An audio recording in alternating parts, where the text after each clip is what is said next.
The brand new 5-star Electro character Cyno has been released to the Genshin Impact 3.1 live server. Exactly how good is this character, you might ask? Well, in this video we're gonna go through my first impression playing with Cyno. Now, I don't think he's gonna be some super OP meta-changing characters, but to be honest, I was actually quite satisfied with my first impression of Cyno, especially with how fun he is to play as well as his overall character's design. However, a quick disclaimer, in this video we're gonna be focusing on his character's kit overall aspect, which means does he have any gameplay problem or how does his overall gameplay feels like. We're not really going to be addressing his damage potential, as we will have to wait for damage calculation, which we will do a follow-up video on the meta focus video next week. So if you're not subscribed already, this could be a good time to subscribe for that video. With that being said though, let's get started. Starting off with something a little bit more personal, I really like his animation. His animation looked really cool. However, I mistakenly assumed that just because his animation would be really cool, then his gameplay is also going to be really fun. To be very honest, when I first started playing him, I didn't have fun at all. However, as I slowly learned more about him, as I slowly figured out how to properly play him, those problems slowly go away. And in the end, I think he was definitely a really fun character when you kind of start understanding what he does. His overall playstyle is very straightforward and very simple. You kind of focus on getting your elemental burst, cast his elemental burst to get into his empower form, and then you just spam your normal attack to attack the enemy. Now, there's an additional thing where you kind of also spam his elemental skill as well, but every few seconds, about every 4 seconds, a eye looking thing is going to show up on your screen, and then whenever you see the eye, by pressing your elemental skill,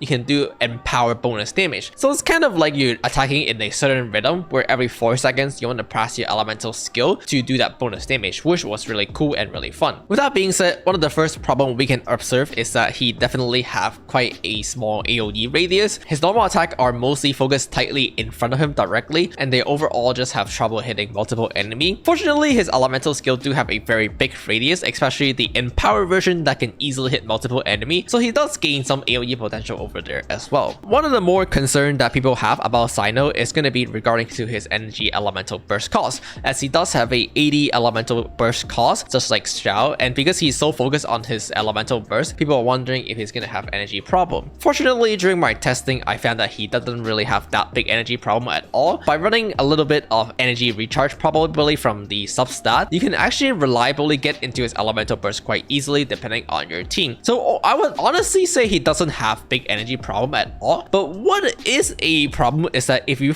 do for some reason find yourself in a situation where you do have energy problem, like one of your teammates is missing his elemental burst, you actually get punished a lot because it kind of skews up your entire rotation. This is mostly due to the fact where Cyno have a long on field time requirement. So either if your Cyno or your teammate is out of energy, then you run into a rotation problem. An example would be casting Fischl's elemental skill for Oz, then realizing your Cyno doesn't actually have energy to enter his burst, and by the time you get his energy up and actually enter his burst, your Oz have expired half its duration, which means that you're going to delay your next Fischl cast or overall your entire team rotation cast by about like 5-6 seconds potentially, which is a lot of damage. A different example would be your Danjo main character doesn't have enough energy recharge, so therefore you can't cast his burst before entering Cyno elemental burst form, and that causes you to lose your off-field Danjo deployable and potentially lose some quicken uptime in the process, as it is very difficult to refresh the quicken duration when you are putting Cyno on field since you can switch out. Interestingly enough, that is one of the reasons why your teammate might have energy problem is due to your long on field time, because some of your character might not be able to switch back during your elemental burst form to cast a second elemental skill and therefore kind of lose some particle generation. That is in the case of Danjo main characters, where you can't really switch back to Danjo main characters to get a second elemental skill cast during your Cyno elemental burst form and therefore lose Danjo particle and therefore run into higher energy issues problem. But overall, it is not that big of a deal when you do play well, especially with a good rotation. It just means that when you do not play that well with potentially like a messed up rotation, then you start getting punished a lot and you start suffering more and more. One of the major problems that Cyno do have with his long on field time is that he is actually quite vulnerable on field if you don't bring a dedicated defensive option. For example, when you're running a typical aggravate team, you are usually running something like Fischl's, Kazuya, Danjo main characters, and then Cyno. And in this case, you have absolutely no defensive option, and you're very often find yourself just really close to dying, if not outright dying, or just straight up getting interrupted during your elemental skill as you're not really bringing a defensive option in your party. As Cyno is a very spam heavy character where you want to really keep on attacking with his normal attack and kind of time your E at the right time, overall he just quite vulnerable compared to a lot of the other characters, and you kind of do care bringing interrupt resistance a lot. And some people are wondering if his elemental burst interrupt resistance does anything at all even. Now fortunately it actually does do something, just not by itself. What you really need to do is combine it with another interrupt resistance, either Xingqiu's, Beidou, or Zhongli, to actually give yourself that huge amount of interrupt resistance to make sure that you're not getting knocked away or knocked back, especially during your elemental skill timing. And overall, this just means that Cyno is rather dependent on having one of these three characters paired with him, unless you're playing extremely well, which is always possible, but it's difficult. One of the other problems that I found with Cyno during his on-field time is that he just doesn't really have that high stagger, if at all. Very often I've found that he will fail to stagger a medium-sized enemy, and he'll just struggle to do so, which is kind of lame, as the higher stagger you have, the more frequently you can stagger your enemy around, the less damage you take, because, well, when they're staggered, they don't really attack you. With Cyno having such a cool animation, with him attacking so fast, and the way his elemental skill works, honestly expected him to have good amount of stagger. Kind of like how Xiao Plunge would always knock medium-sized enemy away, and therefore like kind of prevent them from attacking you, whereas Cyno, you don't really get that, and so the enemy kind of attack you for free. And combined with the other factor that I talked about, it is just really vulnerable to damage. With that being said, one of the most successful thing I found on Cyno is actually to switch out of his elemental burst early. Your elemental burst has a duration of 18 seconds. You start from a 10-second base, and then you can add 8 seconds on top of it. However, I found for the most part you want to switch out at about the 14-second mark, which is about your 4th elemental skill in, or just foregoing your last elemental skill cast. Your teammates' elemental skill and burst cooldown should be up by then, and it's just a lot more beneficial, as well as just make your overall rotation a lot smoother by preemptively switching out of the Cyno elemental burst instead of staying on him, but with no teammates deployable available. And so I would probably do that for most of the team that you're gonna see in the second half of the video. I like to refer this to as short hopping, because you're kind of shortly hopping off your burst, and of course it is like a short hop from Super Smash, but hey, it sounds cool, okay? Short hop in Genshin Impact. Overall though, Cyno do have pretty decent team that I kind of tested out. He has quite a few teams to choose from, and they're all pretty decent. Starting off for something like Hyper Bloom, where you do Cyno plus Danger main character plus Xingqiu's plus Beidou. It honestly work fine. It's kind of just perform like other Hyper Bloom team, as well your electro character, in this case Cyno, is mostly just to use as a seed trigger, where you build full elemental mastery and then you trigger the seed with your electro applier, in this case again Cyno, to do Hyper Bloom damage. The main question here is that, well, while it worked completely fine just like other Hyper Bloom team, does it particularly outshine other electro characters in the same option, as your electro character is just there for triggering, and since you're building full elemental mastery, you're foregoing the character's entire kit anyway. So is it really different than something like full elemental mastery Raiden or like even Kuki? It is something that you can do if you just really want to play Cyno, but it isn't something that like Cyno make it stronger, for example. What I'm interested in though is that in the futures, is there a potential world where you just build half elemental mastery so that you can still do normal damage, but your Hyper Bloom can still benefit from a good amount of the elemental mastery you build, especially since Cyno do have a A4 talent that allow him to do bonus damage based on the amount of elemental mastery that he have. So maybe there's a playstyle where instead of doing like 800 to 1000 elemental mastery on Cyno, you just do like 400 or 500 and still build like attack and crit and stuff. We will probably talk about that next week in the FLAW meta video, so this is probably a good time to remind people that if you're not subscribed already and you're enjoying the video, don't forget to subscribe. With that being said, let's move on to Aggravate. One of the core problem with aggravating with Cyno, as we mentioned before, is that you can't really run the traditional setup of officials, caster, danger main characters plus Cyno, as you are quite vulnerable, and therefore usually you want to introduce a defensive option. But fortunately, you do have all the choices from Beidou, Cyno, caster to danger MC, or running Zhongli, Cyno, officials, danger main characters, or maybe you can even run Cyno, Kuki, caster main characters. They all kind of work, and you kind of just lose not actually a lot, and it's actually all pretty good. And of course, this is where we ask the same question, and that is like, how does this compare to other traditional aggravate team,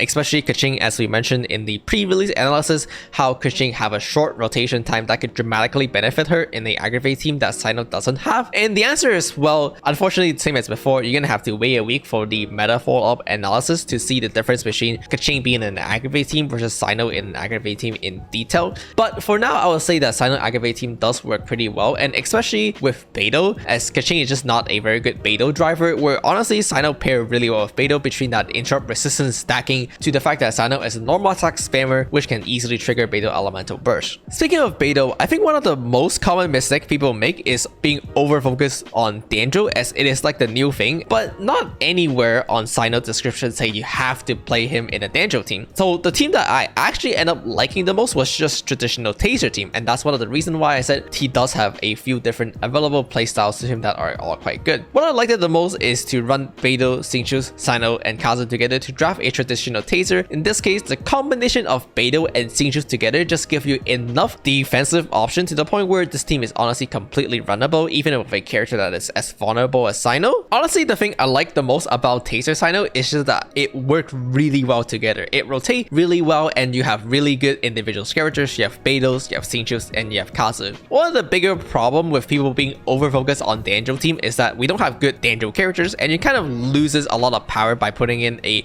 meh Danjo character, especially since sometimes you might even have to put in a second character to compensate for Cyno weakness. For example, you might have to put in Kuki for healing for aggravate team, as Cyno is quite vulnerable. And in this case, you have really good individuals characters, and it could overall just make up for the difference of not running Danjos. Honestly, I like this team a lot, especially with how well Beidou paired together with Cyno, and it generates just enough energy for both of them to cast their elemental burst on time, assuming you're running a optimal rotation. And just remember to short hop off your elemental burst to end it at the 14-second duration instead of the 18-second mark. And now that we're forgoing Danjo characters, this is the point where people ask, what about Cyno National? Well, the thing about that is that it worked really well, but it is just national team being national team and less about Cyno being Cyno. So yeah, overall I'm pretty satisfied with Cyno. I don't think he's gonna be a particularly like strong super meta changing characters, but I think he's gonna be a quite decent character, especially again when paired with the right teammate, especially someone like Beidou. Overall, we're kind of looking at somewhere like I think similar to Xiao, especially with how their playstyles is kind of is. Again, Cyno do have a few weaknesses that kind of pull him back a little at the current moment, but at the very least I do really appreciate miHoYo just not shoving some magical drawback onto the characters. Like for example on Xiao, for magical reason your HP slowly disappears during your elemental burst, and I don't really understand why that is a thing, like why miHoYo just had to force drawback into characters, and in this case they didn't really do that, so I appreciate it a lot. And again, overall I'm pretty satisfied. He does have a few drawback as I mentioned over the video, but they're not something so major that are unfixable either. But with that being said, thank you guys so much for watching this video, and I'll see you guys a week later for the follow-up meta analysis video. So as always, don't forget to like, comment, and subscribe, and I'll see you all next time.